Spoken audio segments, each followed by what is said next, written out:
the quiet heart of Lancaster. The morning light, buttery and soft, spilled across the worn pine floorboards of the Stoltzfus farmhouse.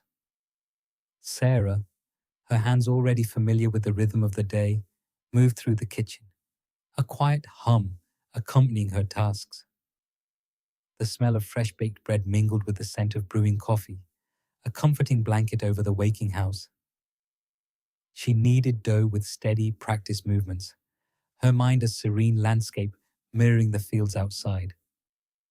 Each turn of the dough, each rhythmic push and pull, was a meditation, a silent appreciation for the bounty of their land. The world outside the window, framed by simple muslin curtains, was a tapestry of green fields stretching towards distant wooded hills, dotted with the bright splashes of spring wildflowers. This was her world, orderly and beautiful, and in its heart, she found a deep, abiding peace. Her family, the Stoltzfuses, were pillars of the community, their faith unwavering, their farm prosperous. Jacob, her father, was known for his wise counsel and strong back, a man whose word was his bond. Rebecca, her mother, possessed a quiet strength, her hands capable, her heart open to those in need. Sarah was their eldest, and in her quiet way, she carried the weight of their expectations with grace. She swept the kitchen with slow, deliberate strokes, the broom whispering against the wood, her thoughts drifting to the intricate patterns the frost had left on the window panes just weeks ago. Delicate, ephemeral artworks. She often found beauty in such fleeting details, a silent observer of the world's quiet artistry. Later, as the sun climbed higher, casting long shadows across the barnyard, Sarah fed the chickens, scattering grain with a practiced flick of her wrist. The hens clucked and scratched, a bustling symphony of feathery life. She watched them, her gaze lingering on a particularly plump hen, imagining the soft texture of its feathers against a canvas. Not that she would ever paint such a thing, of course. Art, beyond the practical beauty of quilting or woodworking, was not their way. Yet, the inclination stirred within her, a secret garden of observation she cultivated in her mind. The midday meal was a ritual of quiet communion. Rebecca placed a steaming platter of roasted chicken and vegetables on the table, the aromas filling the simple dining room. Jacob sat at the head, his hands clasped, offering a blessing. His voice, deep and resonant, filled the room, a steady anchor. For the bounty of your earth and the love you bestow upon us, we give thanks. Sarah, seated between her younger sisters, felt the warmth of her family surrounding her.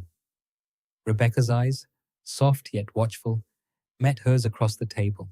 There was an unspoken understanding between them, a mother's gentle knowing. "You've worked hard this morning, Sarah," Rebecca said, her voice a balm. "Eat well." Jacob, though a man of few words, often communicated through gestures. He passed Sarah a generous portion of potatoes, a silent acknowledgement of her contributions. His gaze, though direct, held a deep affection, a quiet pride. He spoke of the spring planting, the promise of the coming harvest. "The soil is rich this year.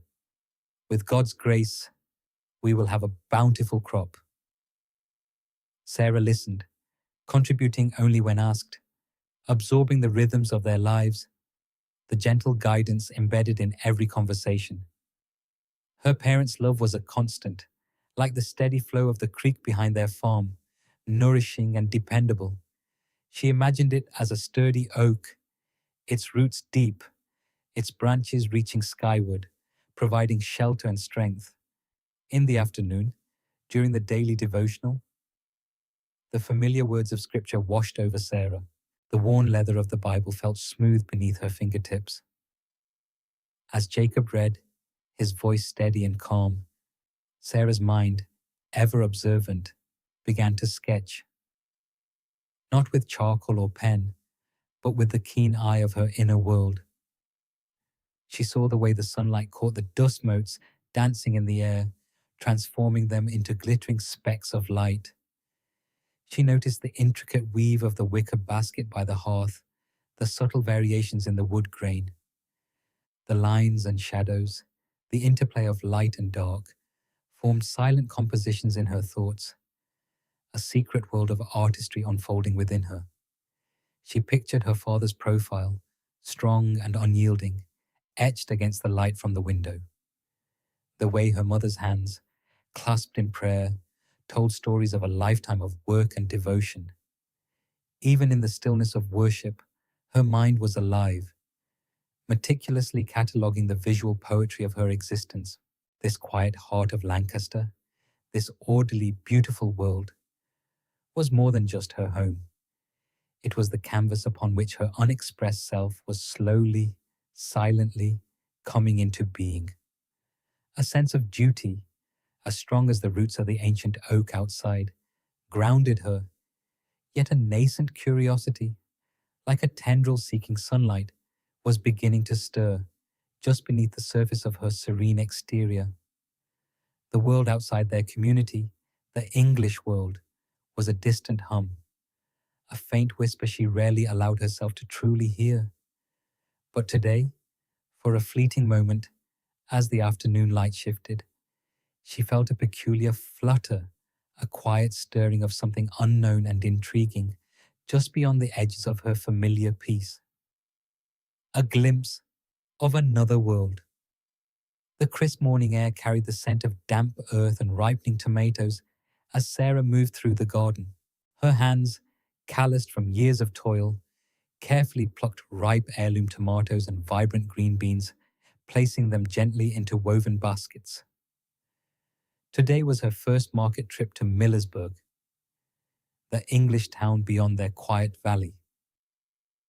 A faint tremor of apprehension mingled with her usual sense of duty. She had heard tales from her sisters and aunts, the noise, the brightly colored clothing, the endless stream of automobiles. It was a world entirely separate from their own, a place she had only glimpsed from the window of their buggy on rare journeys. Yet, a peculiar thrumming beneath her ribs suggested not just fear, but a nascent curiosity, a quiet yearning to observe this foreign landscape. Her father drove the buggy, the steady clip-clop of the horse's hooves, a familiar rhythm against the alien hum of passing cars. As they neared the edge of town, the distant murmur grew into a cacophony. The air thickened with the smell of gasoline and fried food. Sarah's eyes widened, taking in the riot of colors. Neon signs flashing, clothing of every imaginable hue, and people moving with a quick, restless energy she found both exhilarating and unsettling. The market square was a swirling vortex of activity.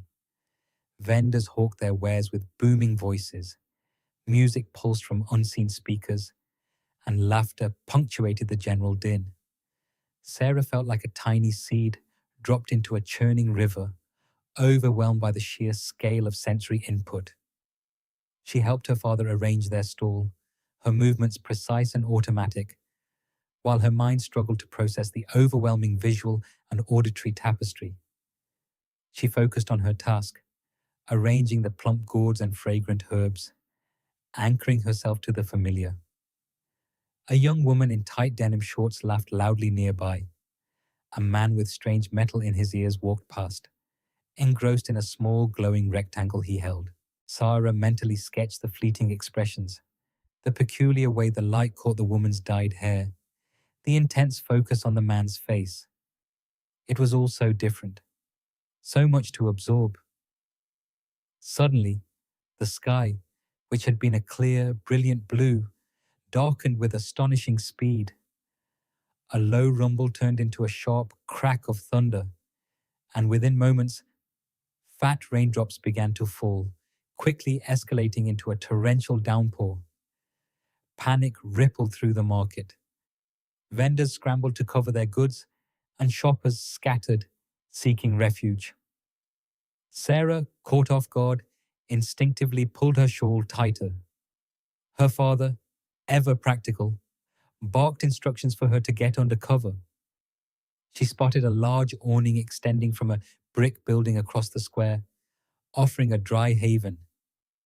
Ducking her head, she hurried through the suddenly deserted market, the rain plastering her dress to her skin. Reaching the shelter, she leaned against the cool brick wall, catching her breath.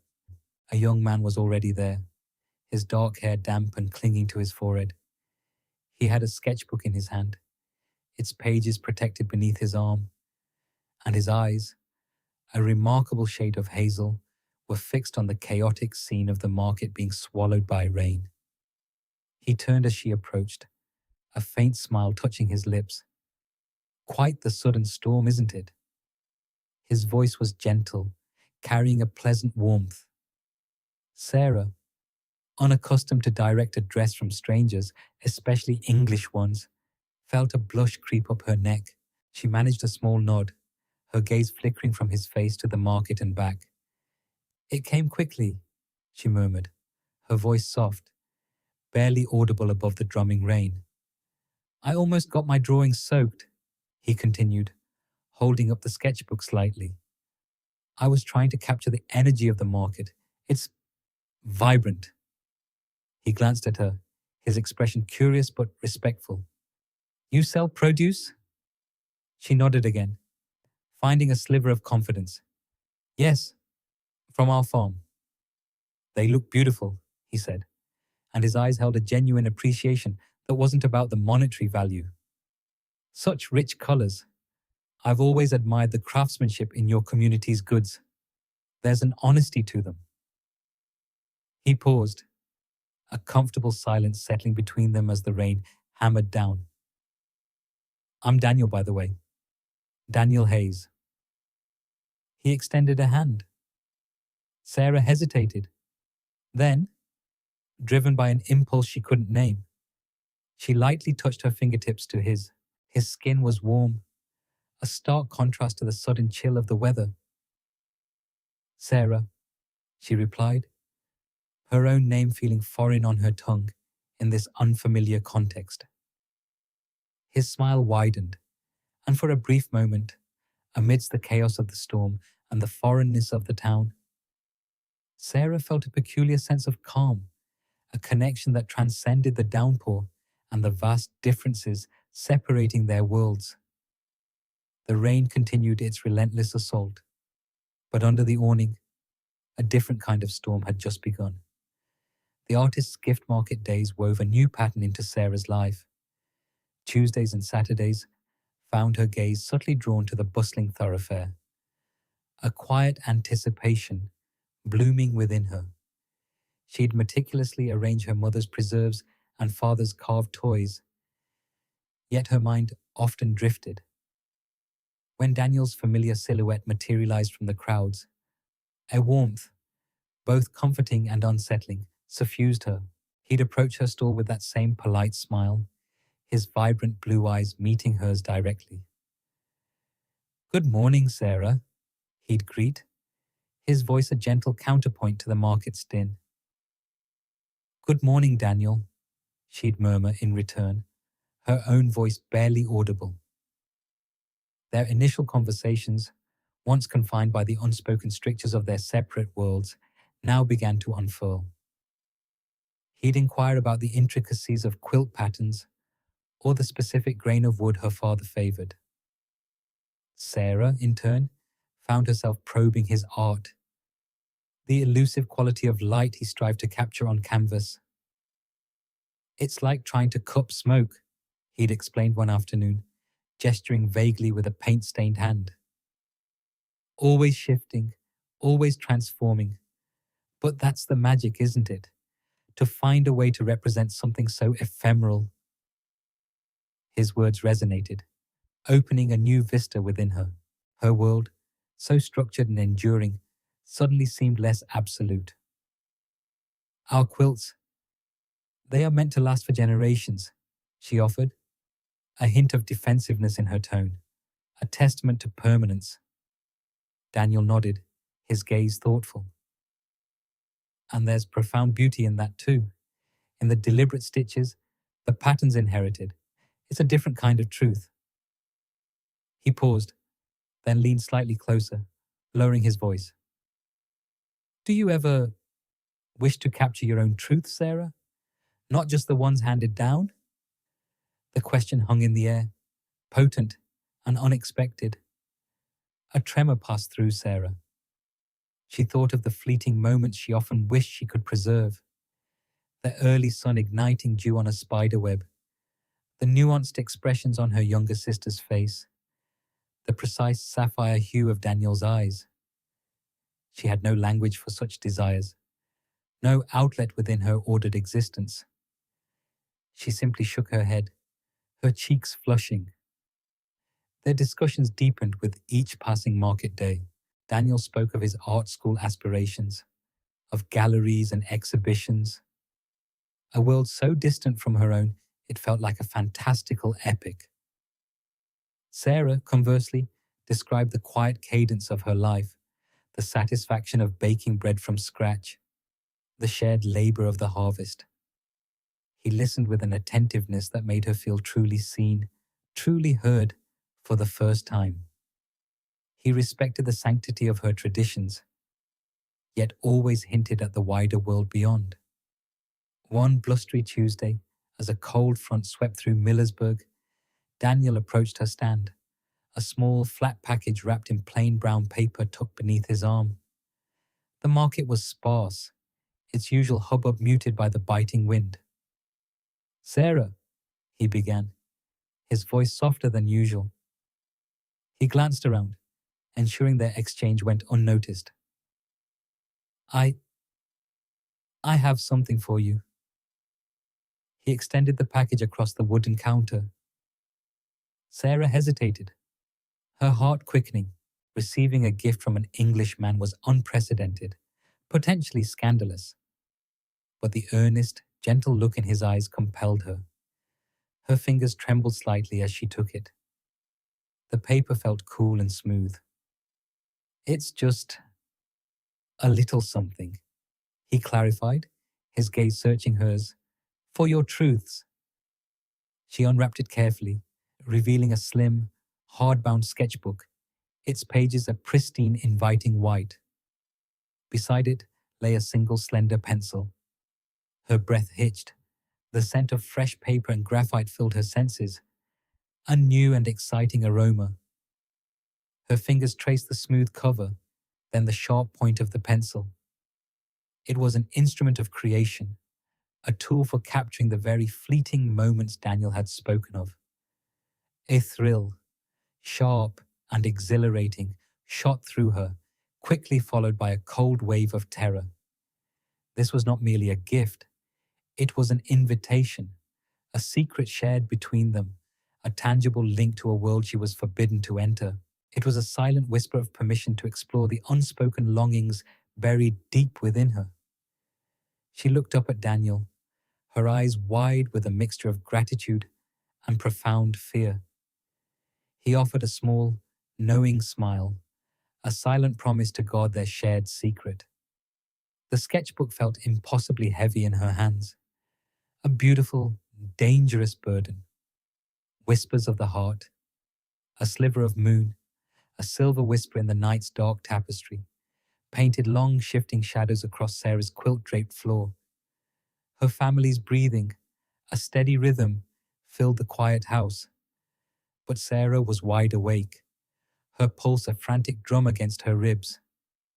The sketchbook, a thin, illicit slab of potential, lay open on her lap, a graphite pencil poised over an untouched page. The air, thick with the comforting sense of beeswax and old timber, now held a thrilling, terrifying edge. Her fingers trembled as she drew, not the usual faces or landscapes, but the intricate details she typically only observed.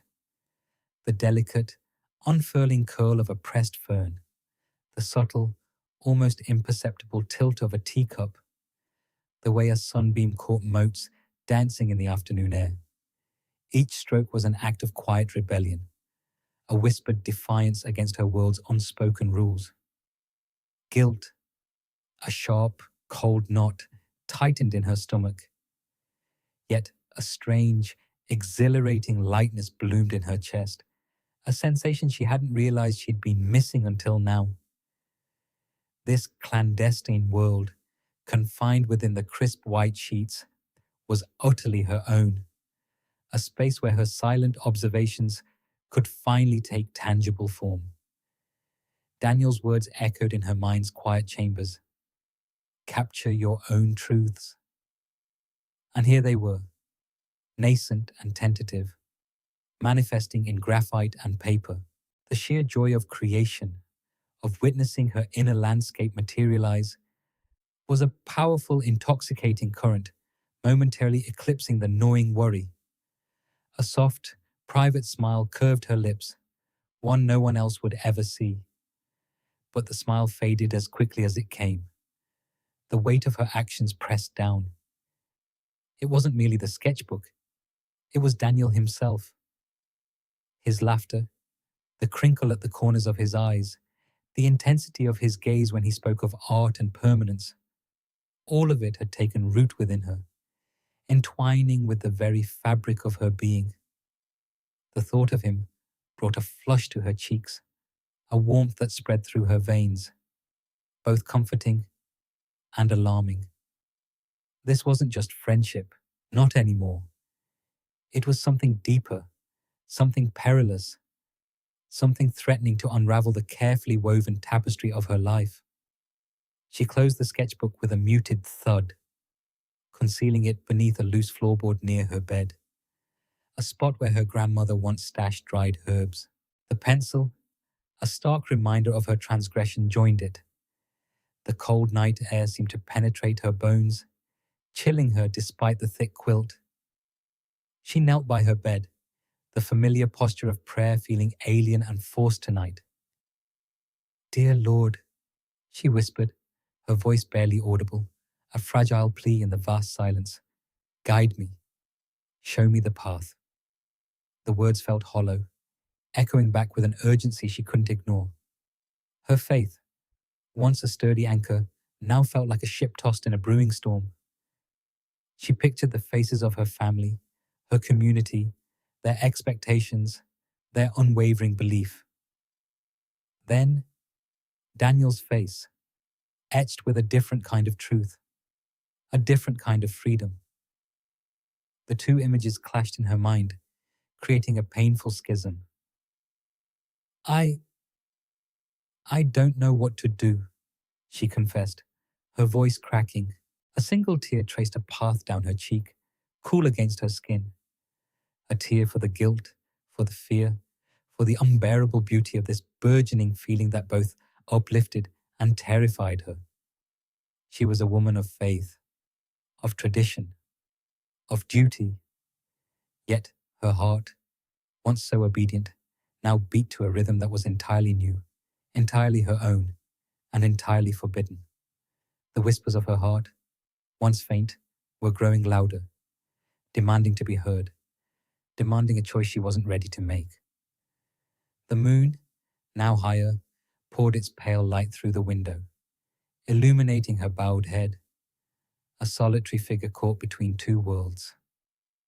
The first secret rendezvous. The familiar bustle of market day felt different, charged with a new, unspoken energy whenever Daniel approached her stall. Sarah's hands, usually steady as she arranged her quilts, now trembled slightly. He paused, not to admire a pattern, but to meet her gaze, a small knowing smile playing on his lips. "Sarah," he began, his voice a low current beneath the market's din. "There's a quiet park, just past the old mill pond. No one really goes there much on weekdays. Would you meet me there? Next Tuesday afternoon?" Her breath hitched. The words hung in the air, audacious and terrifying. A park, alone, away from the protective anonymity of the market. Her mind reeled, conjuring images of disapproving stares, hushed whispers, the shame that would surely follow. Her instinct was to refuse, to pull back into the safety of her predictable world. Yet, as she looked into his kind, expectant eyes, A strange, undeniable pull countered her fear. She imagined the quiet, the opportunity to speak without the watchful eyes of her community. Her tongue felt heavy. I don't know, Daniel. He didn't push, simply held her gaze, understanding written in his expression. Think about it, he said softly. Then, with a respectful nod, he moved on, leaving her heart thrumming like a plucked harp string. The ensuing days were a blur of internal struggle.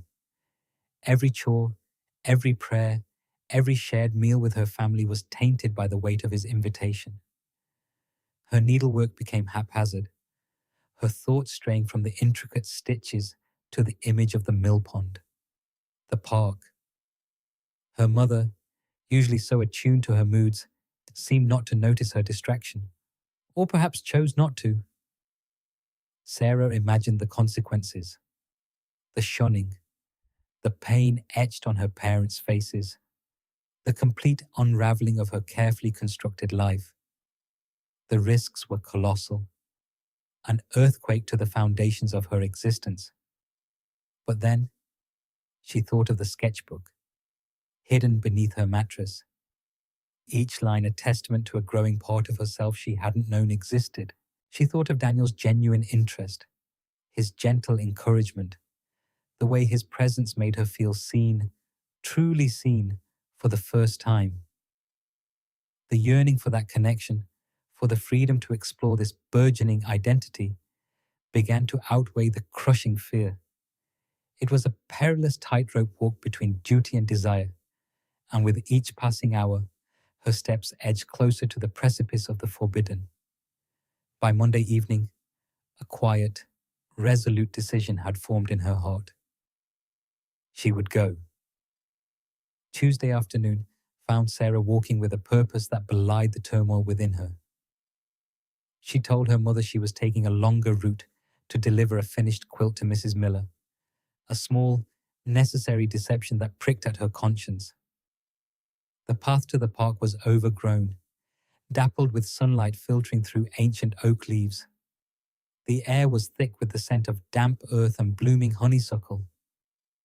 As she rounded a bend, she saw him. Daniel stood by the water's edge, skipping stones across the glassy surface of the mill pond. He turned as he heard her approach, a genuine smile lighting his face. "Sarah," he greeted, his voice low and warm, devoid of the market's urgency. "Daniel," she replied, her own voice barely a whisper. The quiet of the park was profound, a stark contrast to the clamor of her inner world. They sat on a worn wooden bench, the silence stretching between them, comfortable yet charged. "I didn't think you'd come," he admitted, his gaze fixed on the ripples in the pond. I almost didn't," she confessed, her hands clasped tightly in her lap. "It's not something I should be doing." He nodded slowly. "I understand, but I'm glad you did."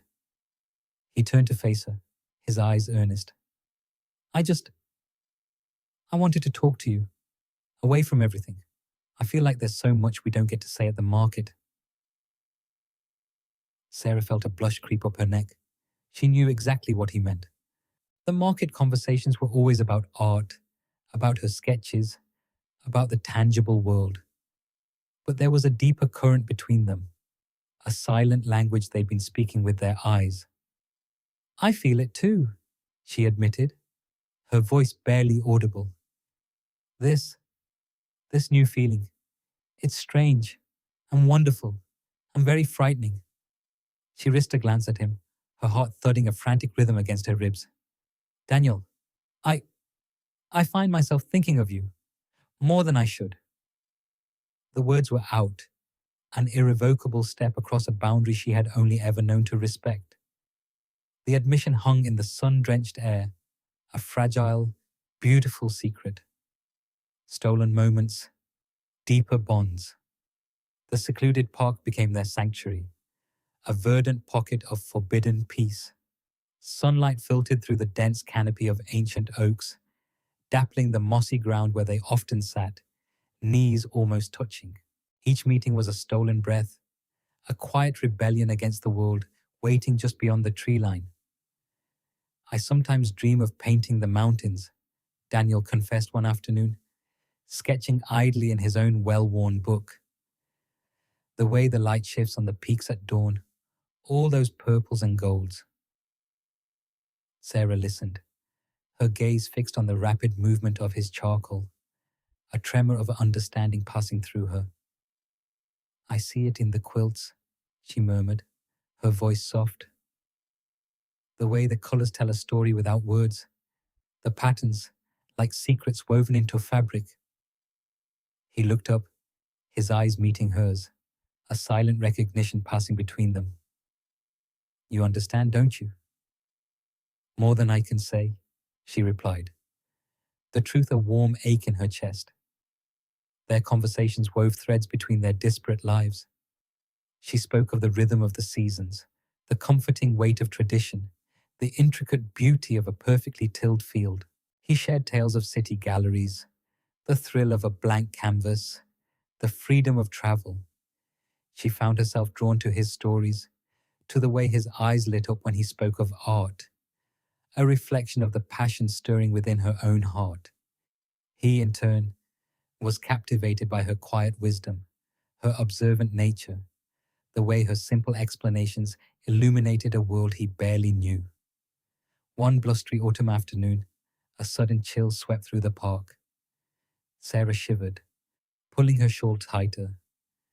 Daniel, without a word, reached out and took her hand. His fingers were warm, strong, a startling contrast to her own cool skin. The contact was electric, a jolt that went straight to her core. Yet it felt utterly natural, as if her hand had always belonged in his. He didn't squeeze, didn't pull her closer, just held her, a silent promise in the simple gesture. Sarah didn't pull away.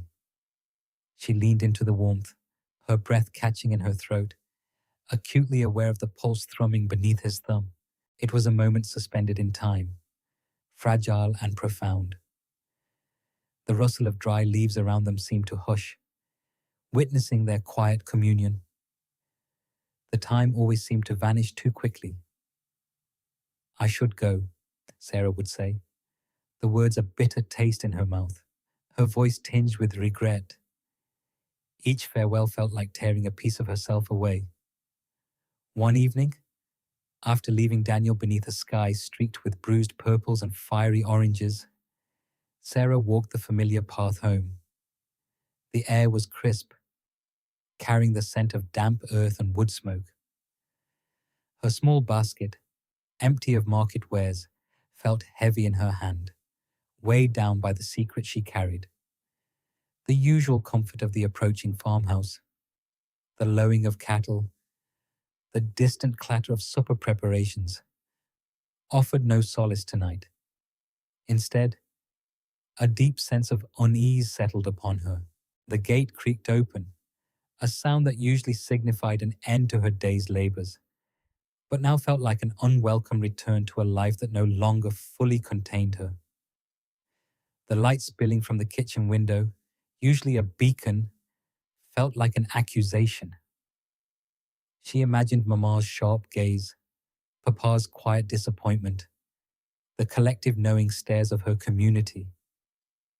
Each step towards the door was a step further into her lie, a betrayal of the trust placed in her. She moved through the supper preparations in a haze, her hands mechanically performing tasks, her mind replaying Daniel's laugh, the warmth of his touch, the shared silence that spoke volumes. The hearty smells of stew and fresh-baked bread, usually so comforting, now seemed muted, distant. Her family's chatter washed over her, a gentle current she could no longer fully join. She felt like a phantom, present, but not truly there. Her heart and mind still lingering in the quiet solitude of the park, with the man who saw her, not just as Sarah Stoltzfus, an Amish woman, but as Sarah, an artist, a dreamer, a woman on the precipice of a choice she was not yet ready to make. The ache of separation was a physical pang, a hollow space in her chest that only his presence could fill. The secret, once a thrilling challenge, was now a heavy cloak, suffocating her with its increasing weight. She yearned for the next stolen moment, even as the fear of discovery tightened its icy grip around her heart. Every stolen moment deepened the chasm between her two worlds, making the thought of ever truly bridging it seem impossibly daunting. Unseen eyes, unspoken fears, the rhythmic churn of the butter paddle, usually a soothing rhythm for Sarah's contemplative moments, now hammered a relentless, anxious beat. Beside her, Rebecca, her mother, moved with a practiced grace, each motion precise and unhurried. The air, thick with the scent of fresh bread and the subtle sweetness of beeswax from the mantel candles, once felt like the very breath of home, entirely encompassing. Now, it seemed fragile, permeable, as if Sarah herself had become less substantial within its comforting embrace. "You're unusually quiet today, Sarah," Rebecca observed, her voice soft, devoid of accusation, yet laced with that particular maternal insight that caught every nuance. "Is your mind a flurry of butterflies?" A rare, gentle smile touched her lips, a teasing affection. Sarah's breath caught. Butterflies.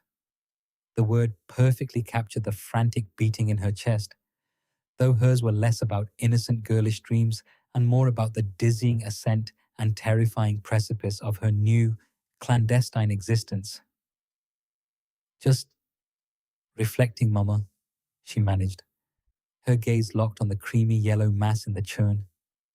Her hands, usually so nimble, felt clumsy, her strokes uneven. She desperately willed herself to project normalcy, to embody the calm, dutiful daughter Rebecca anticipated. Rebecca paused, her calloused fingers resting on the paddle handle. She turned, her dark eyes, typically sharp, now softened with concern as they probed Sarah's face. "Your thoughts seem distant. Is something troubling you, child?" The question hung, heavy and ripe with unspoken truths. Sarah felt a flush creep up her cheeks. How could she articulate the warmth of Daniel's hand in hers, the thrill of their shared laughter, the vibrant tapestry of the world he was unfurling before her, without shattering the very foundation of her mother's understanding? "No, Mama, just the chores, they seem to multiply." It was a flimsy excuse, even to her own ears.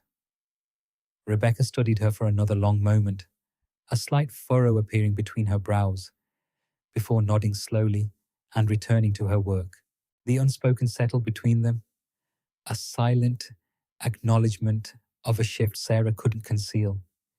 She felt Rebecca's gaze on her throughout the day, a constant, gentle pressure that transformed every minor slip, a forgotten task, a lingering silence, a wistful glance out the window, into a glaring confession.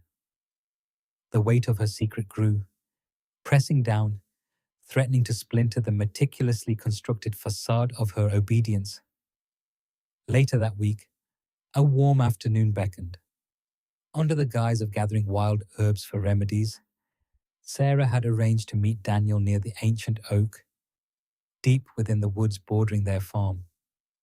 The rustle of dry leaves beneath her boots, the unseen birdsong, the crisp scent of pine needles. Everything sang of liberation.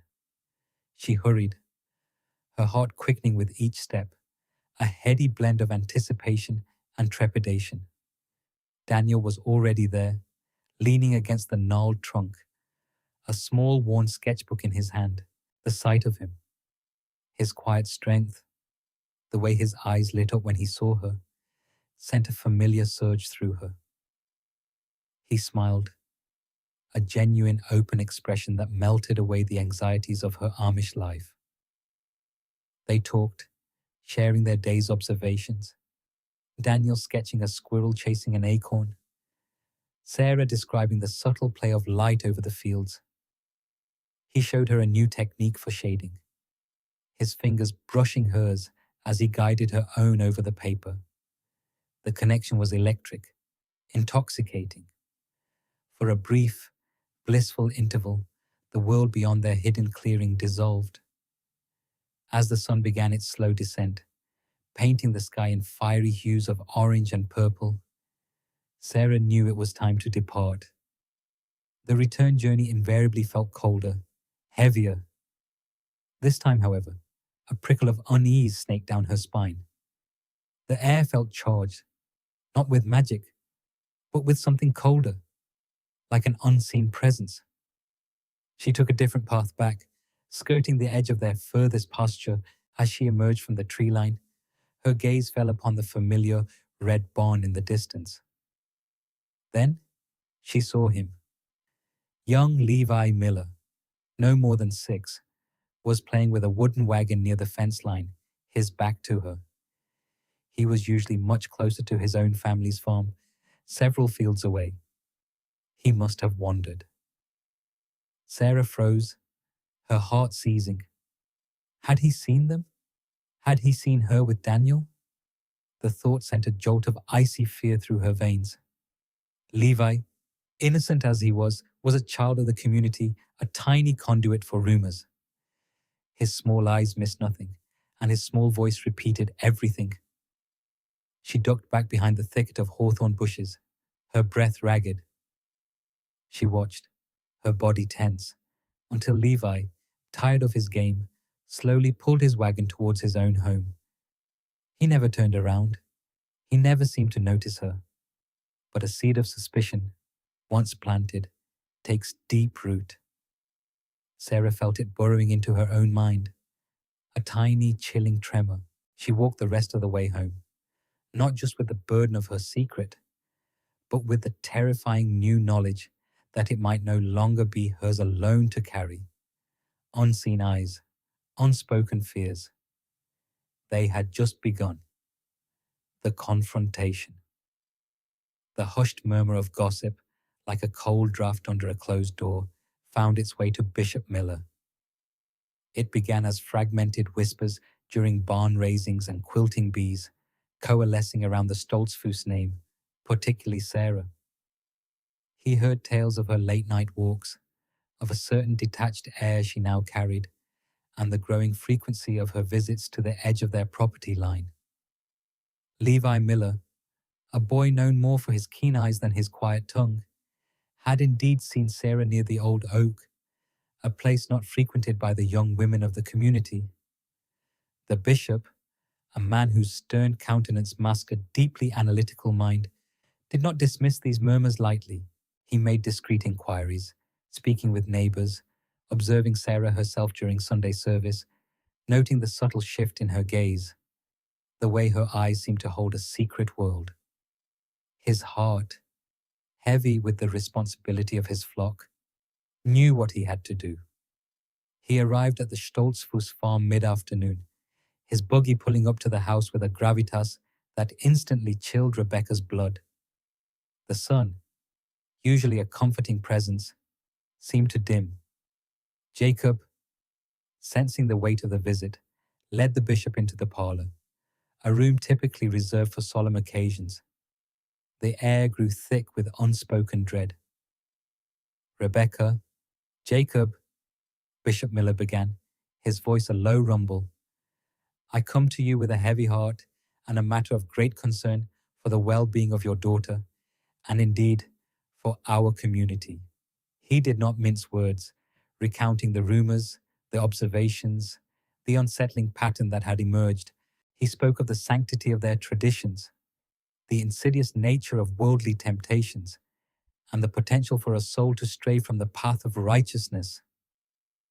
Rebecca clutched her apron, her knuckles white, her gaze fixed on the worn rug. Jacob's face, usually impassive, was etched with a profound sorrow. The bishop's pronouncements were not accusations, but a statement of undeniable facts, laid out with a chilling clarity.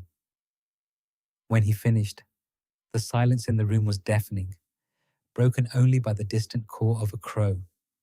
"We will speak with her, Bishop," Jacob said finally, his voice hoarse, the words heavy with resignation. The moment Bishop Miller's buggy disappeared down the lane, the dam broke. Rebecca turned to Jacob, her eyes brimming with unshed tears. "Jacob, what have we done wrong?" she whispered, her voice laced with anguish. Jacob simply shook his head, a silent despair in his eyes. Sarah found them in the kitchen, her mother scrubbing the already spotless countertop with a ferocity that spoke of inner turmoil. Her father staring out the window, his back to her, rigid as an oak. The air crackled with a tension she had never felt before, a cold dread that snaked through her veins. "Sarah." Jacob's voice, when he finally turned, was not angry, but laden with a disappointment that felt far heavier than any rebuke. "Bishop Miller has been here?" Her breath caught in her throat. The carefully constructed facade of her secret life crumbled, exposing the raw truth. She saw the pain etched on her mother's face, the deep hurt in her father's eyes, and a wave of shame washed over her, chilling her to the bone. "We hear things, Sarah," Rebecca said, her voice trembling. "Things that break our hearts. Is there an Englishman? Is it true?" Sarah swallowed, her mouth suddenly dry. She looked from her mother's pleading gaze to her father's stoic sorrow.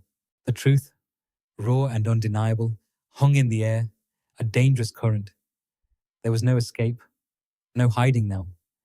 The weight of her secret, once a thrilling burden, now felt like a crushing stone.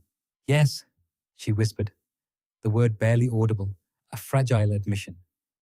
"His name is Daniel, and I love him." The last words were spoken with a defiant tremor, a desperate plea for understanding in a world that would never comprehend. Rebecca gasped, a sound torn from her very soul. "Love him?" she cried, her voice rising in a desolate wail. "Sarah, how could you? Do you not understand what this means? What you have done?" Her eyes, wide with disbelief and sorrow, fixed on her daughter, seeing not the Sarah she knew, but a stranger on the precipice of an unimaginable chasm. Jacob simply closed his eyes, a single silent tear tracking a path down his weathered cheek. The silence that followed was not empty, but filled with the shattering of trust, the splintering of a family's hopes, and the agonizing echo of Sarah's whispered confession. Shame and shunning. A leaden stillness descended around Sarah, thick and suffocating. The Sunday service, typically a gentle symphony of murmured greetings and shared hymns, was now an echoing void. Heads that once offered soft nods of welcome remained stiffly forward, or swiveled away with jarring abruptness as she drew near. Reaching for a hymnal, her fingers brushed Martha's.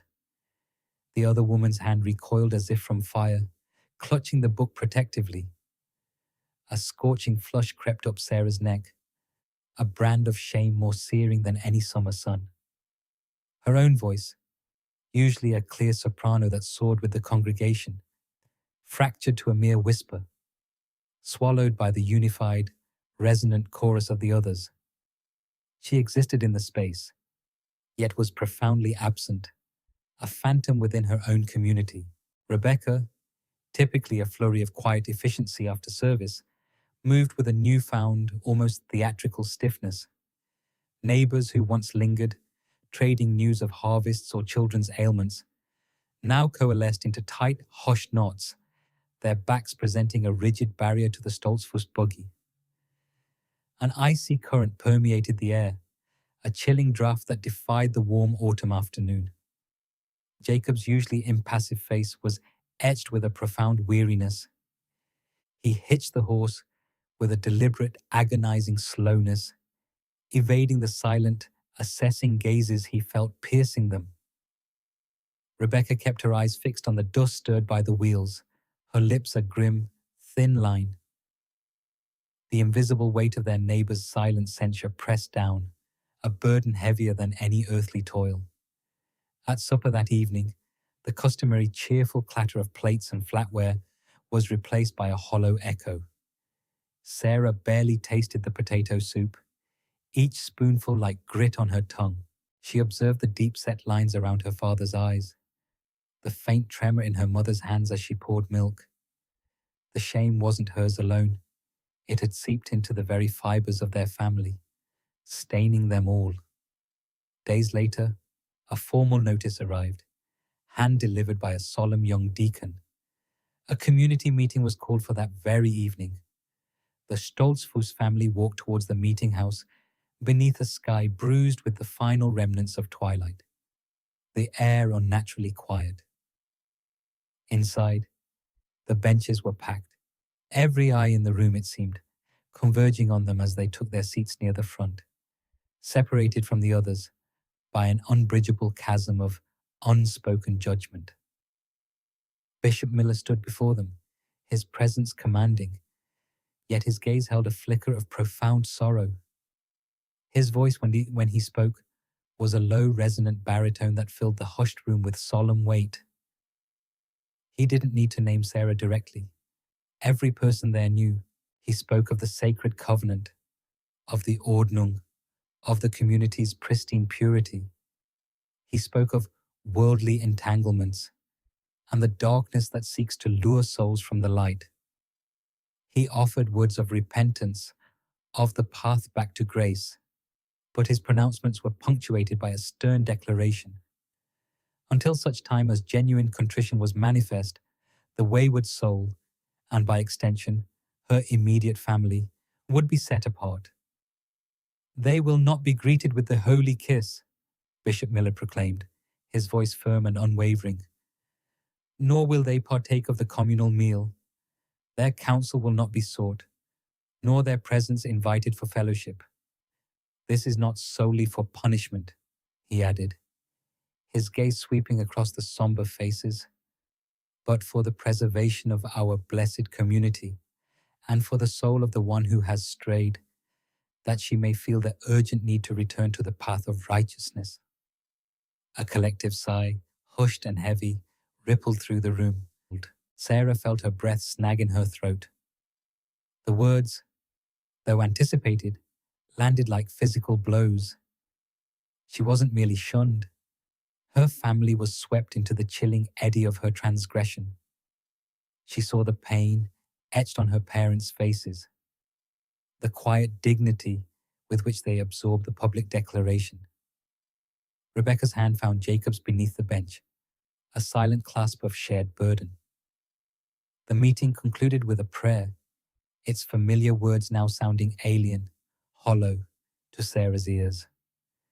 As they filed out, the silence once again was deafening. No one met their eyes. No one offered a word of comfort. The path home felt longer, darker than ever before. Sarah walked between her parents, the silence of the night pressing in, each step a testament to the chasm that had opened between them and the world they had always known. The weight of her secret, once a thrilling burden, now felt like an unbearable yoke, dragging her and them deeper into the isolating shadows of shame. A future divided.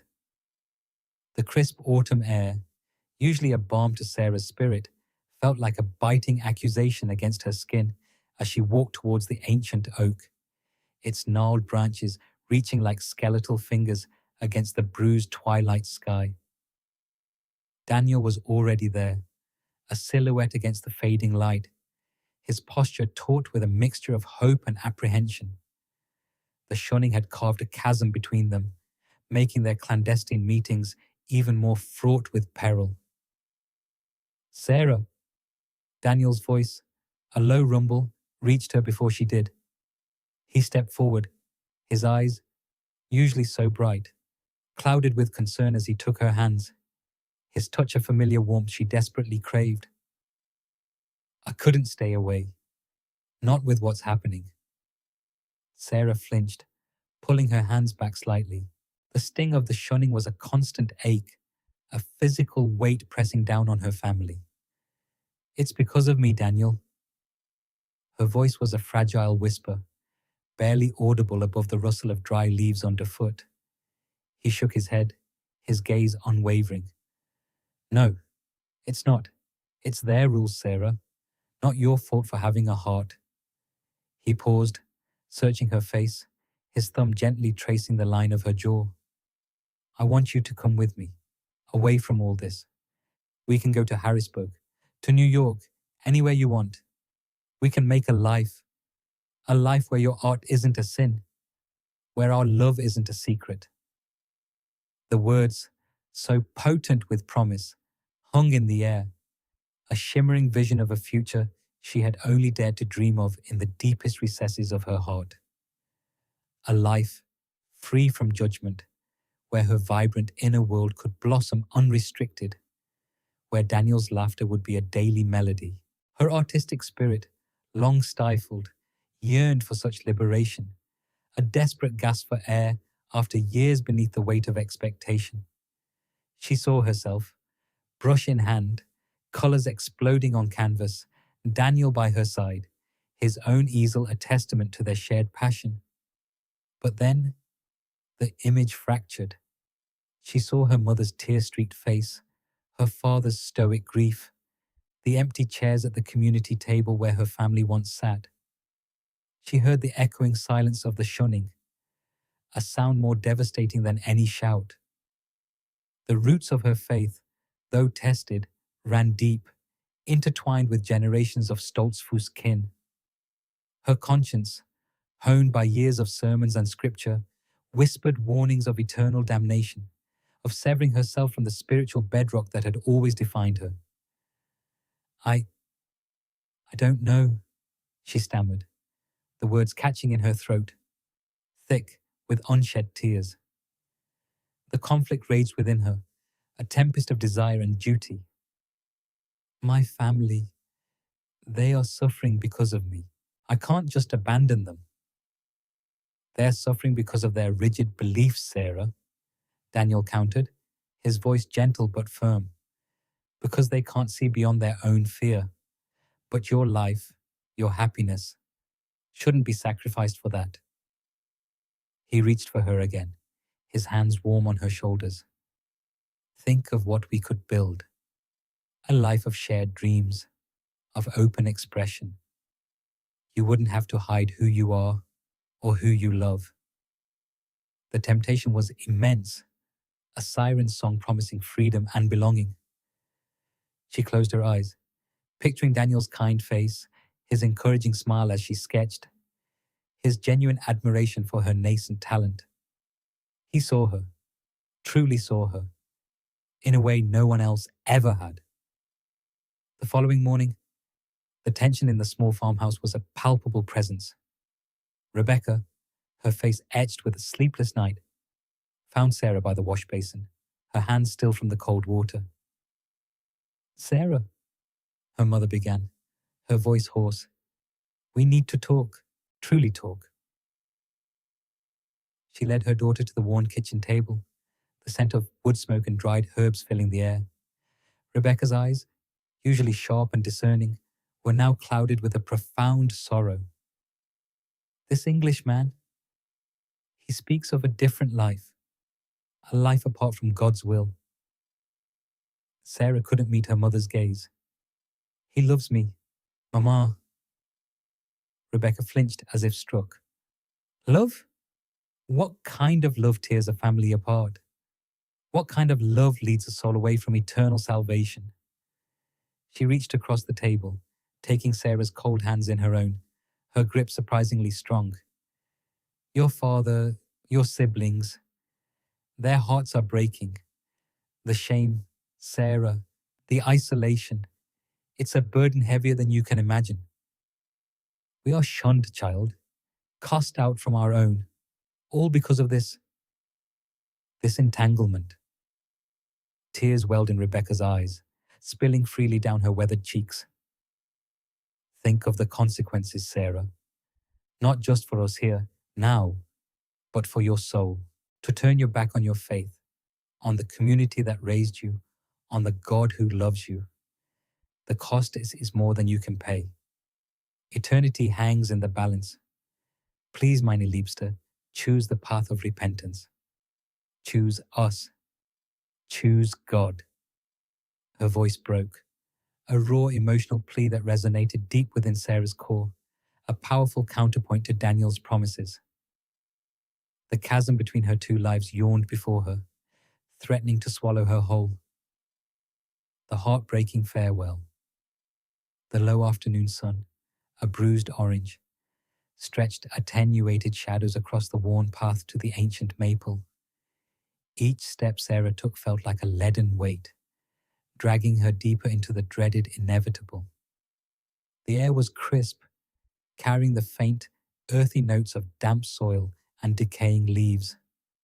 Her knuckles were stark white as she clutched the rough apron fabric. A shiver coursed through her with every gust that stirred the branches above. A sound like whispered misgiving. Daniel was already there, a solitary silhouette against the scarred trunk, his gaze lost in the distant horizon. He turned as she drew near, his habitual warm smile faltering at the sight of her face. The earnest hope in his eyes felt like a sharp jab to her heart. "Sarah," he murmured, stepping forward, his hand instinctively rising before falling to his side. The unspoken question hung between them, more potent than any utterance.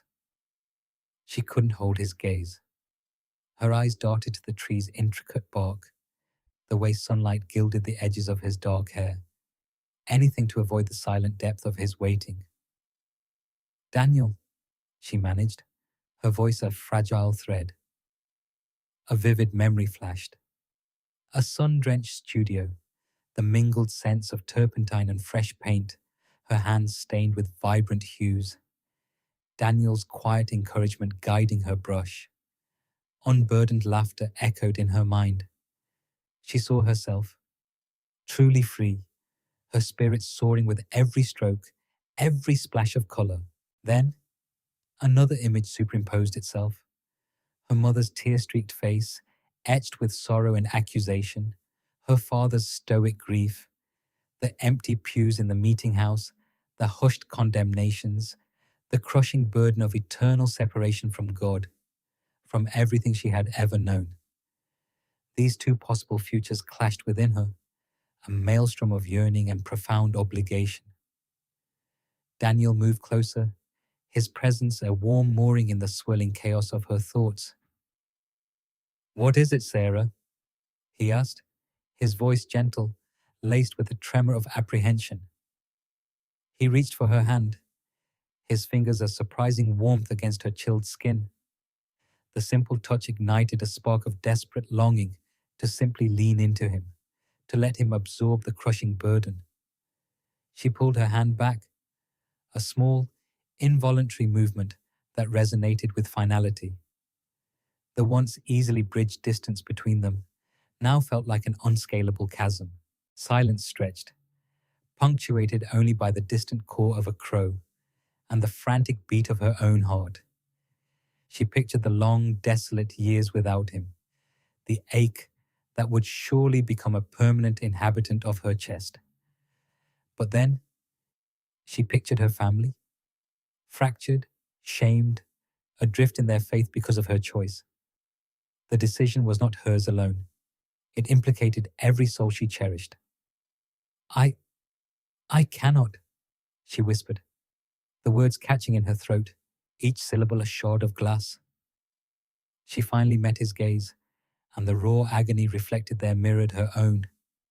His face, usually so transparent, contorted with confusion and dawning heartbreak. "Cannot what, Sarah?" he pressed, his voice barely audible. His hand hovered in the air between them, a silent entreaty. "Leave," she choked out, her voice cracking. "Not my family, not my faith." The last words were almost inaudible, a breath of surrender. A tear escaped, tracing a cold path down her cheek. Another followed, then a silent deluge of sorrow.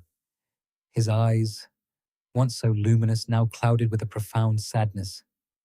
He took a hesitant step back, his shoulders slumping. "Sarah, please," he pleaded, his voice rough with emotion. "We spoke of this. Our art, our life together. It's real. It's here." He gestured vaguely towards the world beyond her sheltered community, the realm of freedom and expression they had envisioned. She shook her head, the movement heavy and slow. "It is not enough," she said, the words tasting like ash. "My mother, my father, the shame, the shunning, they would be lost. Their souls, eternal damnation. I cannot be the cause of that. I cannot bear it." Her voice broke completely, dissolving into choked sobs that racked her slender frame. He stared at her, his expression a mixture of disbelief and utter devastation. He reached for her again, his touch gentle on her arm. "Sarah, don't do this. Don't throw away everything we found, everything you discovered within yourself." She pulled away, unable to bear the comfort that would only shatter her resolve. "I have to," she gasped, wiping furiously at her eyes. "I must. For them. For God." The finality of her own words echoed in the sudden crushing silence. His hand dropped, and a profound weariness settled over him. The hope in his eyes had flickered and died, leaving behind a vast, empty landscape. He closed his eyes for a moment, a single, solitary tear escaping and tracing a path through the stubble on his jaw. When he opened them again, they were full of an unbearable sorrow, a silent acknowledgement of their shared fate. "Then this is it," he said, his voice a low, painful rasp. "Goodbye, Sarah." The words were a hammer blow, shattering the last fragments of her heart. She wanted to scream, to run into his arms, to beg him to take her away. But the faces of her family, the immense weight of their potential suffering, held her tethered. She could only nod, a choked sound escaping her lips. He turned slowly, his back to her, and walked away, his steps heavy on the path. He didn't look back. Sarah stood rooted to the spot, watching until his figure dissolved into the lengthening shadows, taking with him not just her love, but a piece of her very soul. The silence that followed was not peaceful, but a vast, echoing void, filled only with the sound of her own broken heart. The path of penance. The crisp morning air bit at Sarah's exposed hands as she scrubbed the barn floor, the rough bristles of the brush abrading her skin. It was the first of many such tasks, each one a tangible step on her path of penance. The scent of damp straw and manure filled her nostrils, grounding her in the familiar rhythms of farm life. She worked with a quiet intensity, each stroke a deliberate act of recommitment, a silent prayer for forgiveness. Her mother, Rebecca, watched from the doorway, a bowl of feed cradled in her arm. Her gaze was not unkind, but heavy with unspoken expectation. Sarah felt its weight, a silent pressure that urged her onward. She missed the ease of their shared tasks, the comfortable hum of conversation that used to weave through their days. Now, only the scrape of the brush and the rustle of straw broke the silence. Later that week, Sarah spent hours in the kitchen, meticulously cleaning every surface, polishing the worn wood until it gleamed. She baked loaves of bread, the scent of yeast and warm flour filling the small room, a comfort she remembered from childhood. Her father, Jacob, observed her from his armchair by the stove, his Bible resting open on his lap. His eyes, usually so clear and steady, held a flicker of something she couldn't quite decipher. Sorrow, perhaps, or a deep, quiet concern. He did not speak of Daniel, or of the choices she had made. His silence was its own form of admonishment, a weighty presence that reminded her of the seriousness of her transgressions. One afternoon, Rebecca approached her as Sarah was hanging laundry on the line. The sun warmed Sarah's back, but a chill settled around her heart. "The quilt for Brother Samuel's newborn," Rebecca said, her voice soft, devoid of its usual sharpness. "It needs finishing." Sarah nodded, her throat tight. The quilt had been started months ago before the world shifted. It lay unfinished in her sewing basket, a relic of a different time. That evening, by the soft glow of the oil lamp, Sarah picked up her needle. Each stitch was precise, deliberate, a testament to her renewed focus. Yet, as her fingers worked the fabric, a phantom touch lingered.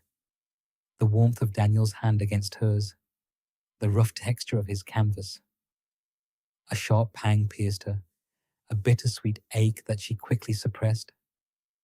She focused on the rhythm of the needle, pushing the memories back into the hidden chambers of her heart. Days bled into weeks. Sarah attended church services with a renewed dedication, her voice blending with the others in the hymns, her head bowed in prayer. She helped the younger children with their lessons, her patience unwavering.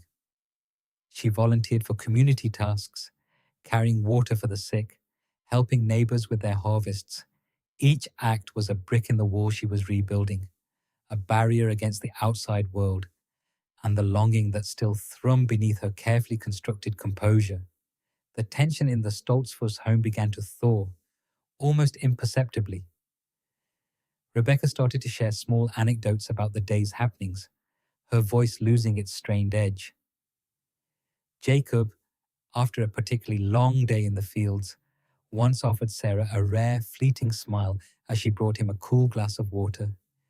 These small gestures were more precious than any words, a testament to the slow, arduous process of healing.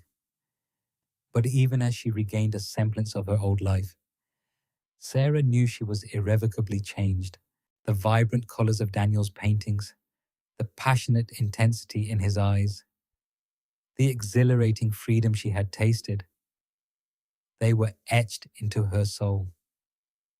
Sometimes, as she walked through the fields, the golden light of sunset catching the tips of the wheat, she would see a flash of a landscape Daniel might have painted.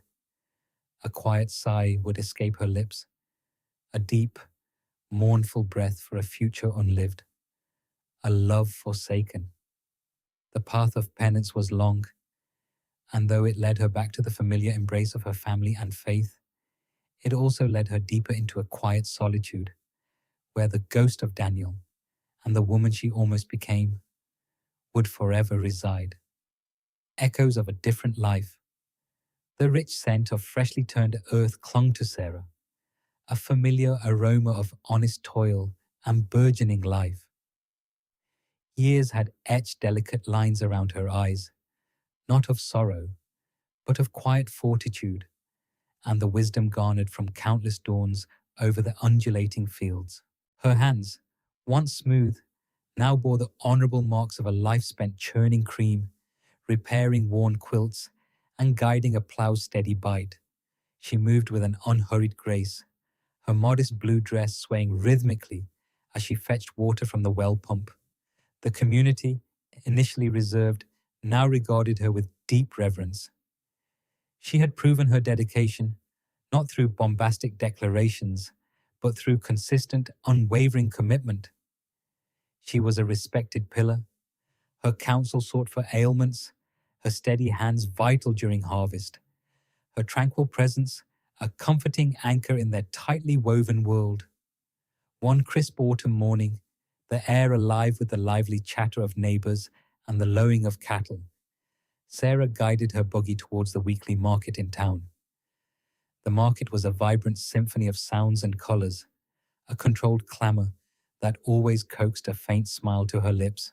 She maneuvered her mare, Bess, through the bustling thoroughfare, her discerning gaze sweeping the stalls for the finest produce. The nutty aroma of roasting chestnuts mingled with the earthy fragrance of root vegetables and the sweet perfume of late-season apples. She dismounted near a display piled high with pumpkins and gourds, her simple bonnet a striking contrast to the kaleidoscopic abundance around her. After selecting a sturdy pumpkin for pies, she turned toward the fabric merchant, her thoughts already on mending a tear in Jacob's Sunday trousers. As her fingers brushed against a bolt of sturdy denim, a fleeting movement at the market's distant edge snagged her attention. A tall, slender figure stood near a booth adorned with handcrafted wooden toys. The distinctive tilt of his head, the subtle curve of his back as he examined a miniature rocking horse. It was achingly familiar. Her breath caught, a tiny, almost imperceptible tremor rippling through her. She didn't consciously recognize him at first. It was an instinctual current, a deep resonance within her very bones. He shifted slightly, his profile briefly visible through the swirling throng. The familiar slope of his nose, the thoughtful set of his jaw, even the way his dark hair fell across his forehead. It was unmistakable. Daniel. He was older, of course. A few silver threads gleamed at his temples, catching the sunlight like scattered starlight. He wore a plain, unadorned jacket, and a worn leather satchel was slung casually over his shoulder, still the artist in her mind's eye.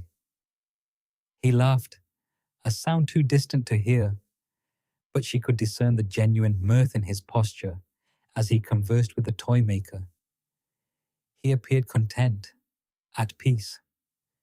Sarah felt a peculiar sensation unfurl in her chest, a bittersweet ache that wasn't quite pain, but a profound acknowledgement of what had once been.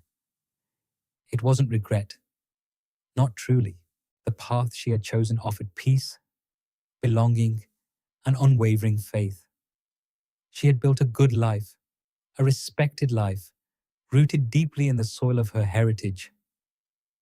Yet, seeing him, a spectre from a life unlived, stirred a quiet remembrance of the vibrant, thrilling current that had once coursed through her veins.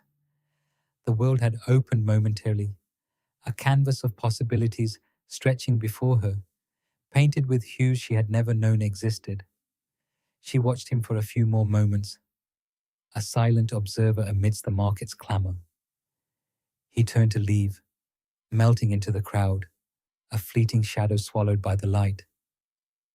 Sarah made no move to follow, no sound to call out. There was no need. The chapter was closed, its pages carefully pressed and preserved in the quiet alcoves of her memory. She purchased the denim, her movements steady and deliberate. As she walked back to her buggy, the grounding sense of horse manure and damp earth enveloped her, bringing with them a profound sense of calm. The echo of a different life had passed through her, a whisper from the past, reminding her of the woman she might have been. But it was just an echo. The life she lived now, with its predictable rhythms and deep-seated loyalties, was her chosen reality. And in that choice, she had discovered her own unique freedom, a quiet triumph in embracing her own path. The glimpse of Daniel hadn't unsettled her. Instead, it had subtly affirmed the strength of her decision, a silent testament to the enduring power of her faith and her integral place within her community. The memory, once sharp and agonizing, was now a soft, warm ember glowing gently in the hearth of her heart.